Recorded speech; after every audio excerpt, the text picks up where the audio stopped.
টাকা এবার একটু হিসাব করেন, প্রত্যেক বছর করায় এভাবে, শুধু করায় না, হাজী সাহেবরা হজ করতে যাওয়ার পরে আসার সময় আতর, জায়নামাজ, তাসবিহ, মেসওয়াক, সুরমা বিভিন্ন জিনিস আনে হাদিয়া দেওয়ার জন্য। কি কোন আনেনি? আব্দুল্লাহ ইবনে মুবারক কয়, তোমরা তো যাইবে 1000 মানুষ, তোমরা আসার সময় বাড়ি দিলে হাদিয়া যে আনবা ওটার টাকাও লাগবে না। ওকাস নামক একটা বাজার আছে, আমি ওই ওকাস বাজারে বইলা দিছি সমস্ত ব্যবসায়ীরা আমি আব্দুল্লাহ ইবনে মুবারককে চিনি, আমি যে কোটিপতির সন্তান, আমাদের টাকা পয়সার অভাব নাই, এজন্য সব দোকানে বলে দেওয়া আছে তোমরা সব দোকানে যায় যে যেই পরিমাণ মাথায় নিতে পারো এই পরিমাণ হাদিয়া বাড়ির জন্য তোমরা বস্তা ভরিয়া নিয়ে নিবা। জোরে কন্যা সুবহানাল্লাহ। আব্দুল্লাহ ইবনে মুবারক এবার 1000 হাজি নিয়ে হজ করতে গেছে। আল্লাহু আকবার। বন্ধু, খানায়ে কাবার পাশে একটা ওয়াল আছে ছোট্ট, এটাকে হাতিমে কাবা বলা হয়। হাতিমে কাবা সেটা একটু হেলান দিছে, হঠাৎ করে ঘুম চলে আসছে। ঘুমের মধ্যে দেখে আল্লাহর নূরের তৈরি দুইজন ফেরেশতা, একজন ওনার মাথার পাশে আর একজন ওনার পায়ের পাশে আসছে। আয়েশা একজনে অপরজনকে সালাম দিয়া জিজ্ঞাসা করে, ও আল্লাহর বন্ধু, ও আল্লাহর ফেরেশতা, এই বছর কয় লক্ষ হাজি এসে হজ করতো? বলে 6 লক্ষ হাজি সাহেব আসছে। বলে কয়জন হজ কবুল হয়েছে? বলে না, একজনের হজ আল্লাহ কবুল করে নাই। আব্দুল্লাহ ইবনে মুবারক ঘুম থেকে উঠছে, কি দেখলাম, হায় হায়, পেরেশান হয়ে গেছে। সাথীদেরকে ডাক দিছে, ও সাথীরা, আমি স্বপ্ন তোকে দেখছি আল্লাহ একজনের হজ কবুল করে নাই। যাও যাও আল্লাহর কাছে রোনাদারি করো, আল্লাহর কাছে কান্দা,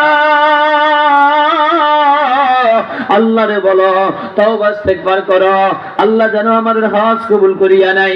দ্বিতীয় দিনও একই স্বপ্ন দেখছেন। তৃতীয় দিন আবার যখন শুয়ে গেছে স্বপ্ন দেখতেছে, একজন ফেরেশতা আরেকজনকে জিজ্ঞাসা করে, কয় লক্ষ হাজি আইছে? কয় 6 লক্ষ। বলে কয়জন হজ কবুল হইছে? বলে একজনের উসিলায় আল্লাহ 6 লক্ষ হাজির হজ কবুল করে নিছে। কয়জন উসিলায়? বলতাম নি থাকবেন না ইনশাআল্লাহ। মানে একজন রাসূল আল্লাহ 6 লক্ষ হাজি হজ কবুল করে নিয়েছে। আল্লাহু আকবার। নূরের তৈরি ফেরেশতা জিজ্ঞাসা করে, যার রাসূল আল্লাহ কবুল করছে তার নাম কি? তার নাম আলী বিন মুআজ। বলে বাড়ি কোন জায়গায়? দামেস্ক শহরের মধ্যে। আব্দুল্লাহ ইবনে মুবারক ঘুম থেকে উঠিয়া সমস্ত হাজী সাহেবকে ডাকছে, হাজী সাহেবরা 1000 হাজী যাদেরকে নিয়ে হজ করতে আসছে, ভাইরা প্রত্যেক বছর আমি হাজী সাহেবদের নিয়ে হজ করতে আসি, আবার একসাথে এলাকায় চলে যাই, এবার আমি তোমাদের সাথে যেতে পারবো না, তোমরা নিজের একসাথে কাফলাবদ্ধ হয়ে চলিয়া যাও, আমার কাজ আছে আমি যাইতে পারবো না। হাজী সাহেবদেরকে বিদায় দিয়া আব্দুল্লাহ ইবনে মুবারক দামেস্কের দিকে রওনা করছে। দামেস্ক শহরের মধ্যে যায় মানুষদেরকে জিজ্ঞাসা করে, ও মানুষেরা, তোমাদের এলাকায় আলী বিন মুআজ নামে কেউ আছে নে? তালাশ করতে করতে একেবারে গরিব এলাকায় যেখানে গরিব মানুষগুলো বসবাস করে, ওখানে যাওয়ার পরে সন্ধান পাইছে। একজনে কয়, হ্যাঁ আমাদের এলাকায় আলী বিন মুআজ বসবাস করে, বাড়ি এইটা। ওই বাড়ির মধ্যে গেলে এখন পাবে না, পাশে একটা বাজার আছে, রোদ্রের বাজার। ওই রোদের বাজারে একবারে শেষ মাথায় গলির মধ্যে যায় দেখবা, ওখানে আলী বিন মুআজ জুতা সেলাই করে, জুতা কালি করে, মুসির কাজ করে। আব্দুল্লাহ বিন মুবারক ঘটনাটা শুনিয়া কলিজার মধ্যে ঠুমড়ে বসে উঠছে, আরে আমার মাওলা যে একজনের উসিলায় 6 লক্ষ হাজির হজ কবুল করছে, সে একজন সাধারণ মুসি। দৌড়াইয়া যায় তার এক নজর দেখার জন্য। আল্লাহর বান্দা বসে বসে জুতা কালি করে। আব্দুল্লাহ বিন মুবারক যে সালাম দিছে, আসসালামু আলাইকুম ওয়া রাহমাতুল্লাহ। আলী বিন মুআজ সালামের জবাব দিছে, আর আস্তে আস্তে মাথাটা উপরে দিকে উঠায়, ওয়া আলাইকুমুস সালাম ওয়া রাহমাতুল্লাহ। কে আপনি? আপনি কে? আপনার চেহারার দিকে তাকাইলে আল্লাহর ওলির মতো লাগে, আপনার চেহারার দিকে তাকাইলে আল্লাহর ওলির মতো লাগে, আপনার চেহারার দিকে তাকাইলে আল্লাহ আল্লাহ মালিকের ঘ্রাণ পাওয়া যায়। আব্দুল্লাহ বিন মুবারক বলে, আমি আব্দুল্লাহ ইবনে মুবারক। আলী বিন মুআজ জিজ্ঞাসা করে, কোন আব্দুল্লাহ ইবনে মুবারক? বলে তবে তাবিঈন নেই? বলে হ্যাঁ আমি তবে তাবিঈন আব্দুল্লাহ ইবনে মুবারক। আলী বিন মুআজ বসার থেকে তাড়াতাড়ি উঠিয়া দাঁড়ায় গেছে। দাঁড়ায় উঠিয়া আব্দুল্লাহ বিন মুবারককে জড়ায়া ধরছে, জড়ায়া ধরিয়া কান্দা, বলে আমার জীবন বড় ধন্য, আমি একজন তবে তাবির সাক্ষাৎ পেয়ে গেছে। আলী বিন মুআজ এই কথা বলার পর আব্দুল্লাহ ইবনে মুবারক বলে, ও আলী বিন মুআজ, আমার জীবনে বড় ধন্য যে একজন রসুলে আল্লাহ 6 লক্ষ হাজির হজ কবুল করছে, আল্লাহ আমারেও তারে দেখায়া দিছে। আলী বিন মুআজ বলে, আপনি এটা কি বলেন? বলে, হ্যাঁ। ও আলী বিন মুআজ, আমার কাছে লুকাচুরি করিও না। বলে, তোমার জীবনে এমন কোন ঘটনা ঘটছে আমরা একটু খুলিয়া বলো। বলে, না বন্ধু, এটা তো বলা যাবে না। বলে, বলো। বার কথা বলার পরে আলী বিন মুআজ বলা শুরু করছে, ও ভাই, এলাকার মধ্যে হাজী সাহেবরা হজ করতে যায়, আমার কলিজার মধ্যে বড় ব্যথা, আমার মন চায় আমি একটু হজ করতে যাই, আমার মনের মধ্যে কলিজাটা ধড়ফড় করে, কিন্তু টাকা নাই, পয়সা নাই, যাইতে তো পারি না। আমার মনের মধ্যে বড় ব্যথা।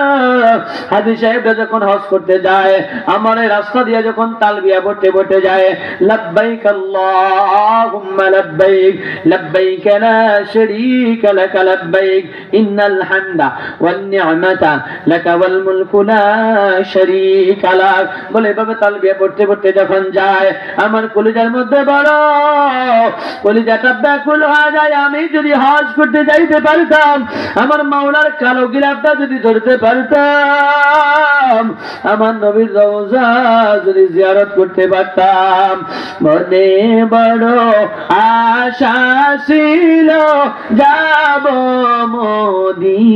মদিনায়, মনে বড় আশা ছিল যাব মদিনায়।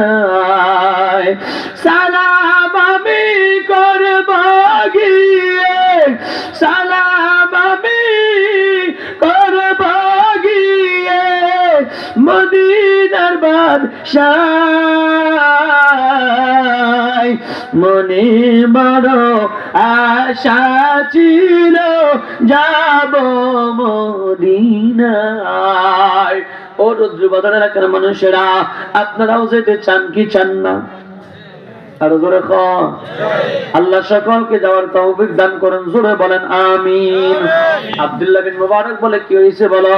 বলে, এরপর আমি চূড়ান্ত সিদ্ধান্ত নিয়েছি, এবার যে বছর যেভাবে হোক আমি হজ করবো ইনশাআল্লাহ। এই জন্য আমি জুতা মুছে করে, জুতা কালি করে, 5 আনা পাইলে ওখান থেকে 1 আনা জমাই, 10 আনা পাইলে ওখান থেকে 1 আনা জমাই, জমাইতে এই বছর আমার হজের টাকা হয়ে গেছে আলহামদুলিল্লাহ। এলাকার মধ্যে কারা কারা হজে যাবে আমি খোঁজ খবর নিয়া সবাই সিদ্ধান্ত নিয়েছে, আগামীকাল আমরা হজে যাব।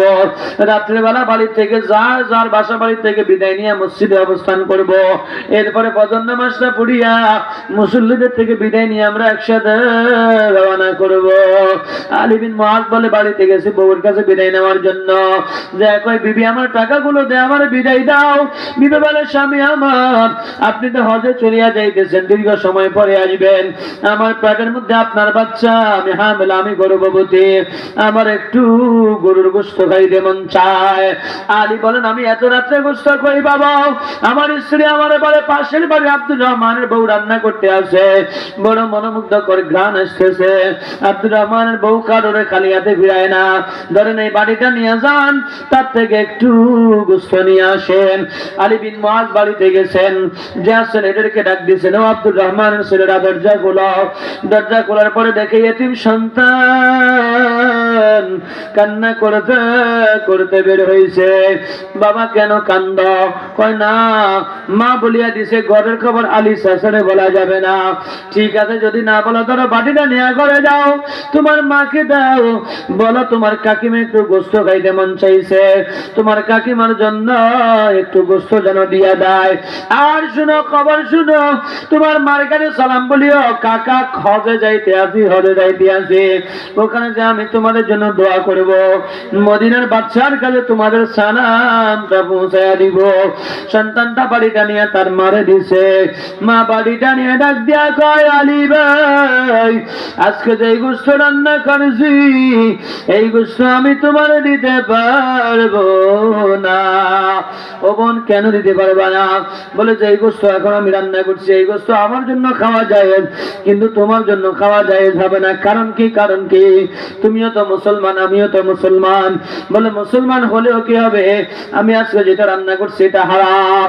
কেমনে কি হয়েছে? বলে তোমার ভাই মারা যাওয়ার পরে আমার 3টা এতিম সন্তান,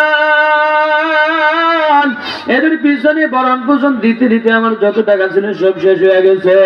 আজকে 1 সপ্তাহ পর্যন্ত আমার সন্তানদেরকে আমি কিছু খাওয়াইতে পারি না। আমার সন্তানটা কান্দে, মা খাবার দাও, মা খাবার দাও, খাবার দাও বলিয়া আমার কাছে টাকা নাই, পয়সা নাই, খাবারও দিতে পারি না। আমার সন্তানদের সোনামানিকদের কান্না সহ্য করতে না পারিয়া গতকাল রাতে কে যেন মরা গাদা পালায় রাখিয়া গেছে রাস্তায়। ওই মরা গাদার থেকে একটু গোস্ত আমি কাটিয়ে আনছি, আনিয়ে এগুলো আমার সন্তানের জন্য আমি রান্না করছি।